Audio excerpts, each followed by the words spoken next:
This is your daily devotional from Conflict and Courage by Ellen G. White.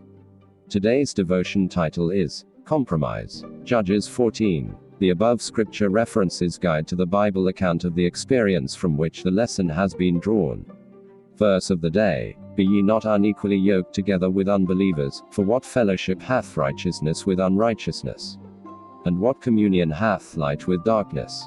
2 Corinthians 6:14. The town of Zorah being near the country of the Philistines, Samson came to mingle with them on friendly terms. Thus in his youth intimacy sprang up the influence of which darkened his whole life. A young woman dwelling in the Philistine town of Timnath engaged Samson's affections, to make her his wife. To his God-fearing parents, who endeavored to dissuade him from his purpose, his only answer was, "She pleaseth me well." The parents at last yielded to his wishes, and the marriage took place. Just as he was entering upon manhood, the time when he must execute his divine mission, the time above all others when he should have been true to God, Samson connected himself with the enemies of Israel. He did not ask whether he could better glorify God when united with the object of his choice, or whether he was placing himself in a position where he could not fulfill the purpose to be accomplished by his life. To all who seek first to honor him, God has promised wisdom, but there is no promise to those who are bent upon self-pleasing.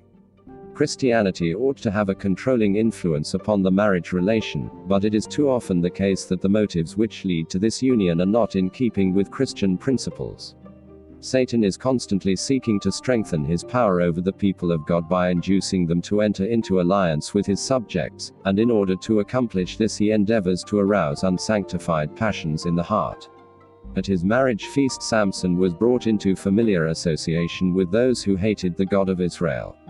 Whoever voluntarily enters into such relations will feel it necessary to conform, to some degree, to the habits and customs of his companions. The time thus spent is worse than wasted. Thoughts are entertained and words are spoken, that tend to break down the strongholds of principle, and to weaken the citadel of the soul. 12 CC 131.5